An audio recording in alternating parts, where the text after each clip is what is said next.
Gabor, welcome to the Leanpub launch video for the Dynamic Programming Manual, Mastering Efficient Solutions. I was wondering if you could just take a moment to talk a little bit about yourself and about your book, which I know you've been working on for a long time. Yes, thank you, Len. Yes, so the Dynamic Programming Manual is meant to be a manual for tech people, IT people, to have on one hand some go-to book for job interview preparation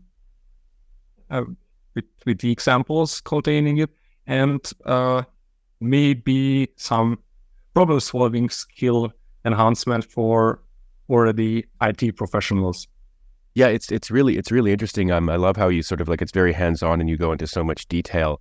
And in particular, I like the way you start the book by talking about how dynamic programming isn't just sort of unique to any particular programming language or program, even in a sense to programming. It's about problem solving, which is why this is a good book for anyone who's like thinking of going into an interview situation where you might be asked to sort of break down a problem into steps.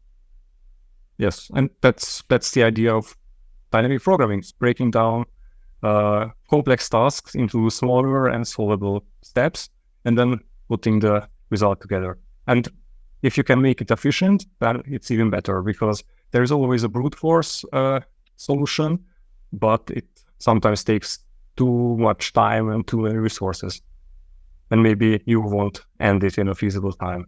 Yeah, that's a really interesting question for anyone who's ever been in an interview where like they ask you the kind of like problem solving questions. It can depend on the interviewer, but sometimes what they really want to see is like you working through the steps of your process. And even if you come to the stage where you're going, oh, I guess I've gone down a brute force path, but I'd get there in the end. Articulating what you're doing is actually a really important part of it as well. Yes.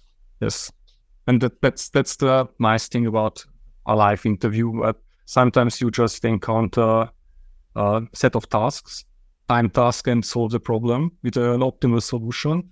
And yes, sometimes it's nobody's interested in if you have a right thinking, but you have to provide a solution.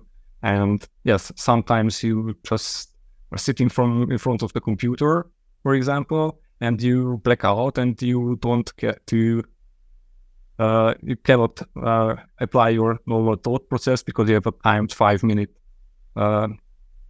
solution, 5-minute time range for solving the problem. And then this manual can come handy, where I try to compile a lot of examples from various topics that can that cover, I think, most of the available dynamic programming challenges. And if you look at the exercises and practice them, or even just read the pseudocode or the Java or Python implementation, you will get a hang of how to implement such tasks, or how to solve such tasks.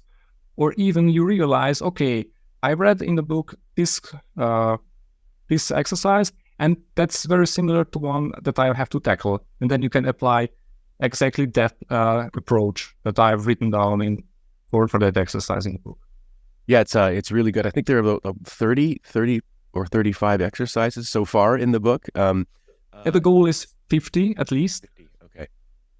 The most majority will be easy tasks to solve, but I include some hard and not feasible, solvable too, like that problem salesman problem.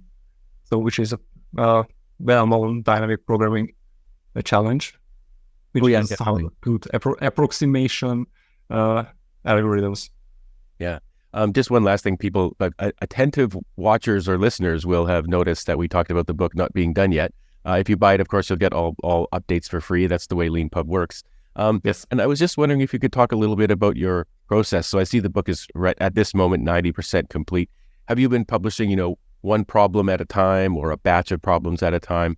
I'm just, for anyone else watching who sort of wants to do in-progress publishing or is doing it themselves, how have you been managing the sort of publication of new versions? Yes, I started out with writing the theory part because it's easy. Yeah. And then I thought, okay, which problems to include, and I thought about problems and I reduced it to a list of 50. For now, maybe I will add more. And yes, I published the first version containing, I think, the theory part and 15 exercises. Okay. And then when I have time, I write a new chapter with a new exercise. And then maybe after 5, I publish a new version. And that's why I love Leanpub, because I can publish, and even if the book is not ready, I can publish a version and the reader gets free updates. And even if I realize that I can include, for example, Elixir examples, then I can republish the whole book, and who bought the book can read the new version for absolutely free. And that's amazing. Yeah, I got to say, it's particularly great to see in books like yours where it's like, oh, wow, 5 new problems with 5 new solutions. It's just exciting. So, well, anyway, Gabor, I could talk to you for a lot longer about your book, your great book, but thank you very much for taking some time out of your day to record this video. And thank you very much for using Leanpub as the platform for publishing your book. Thank you for having me. And yes, thank you for Leanpub, because I love the platform. Thanks.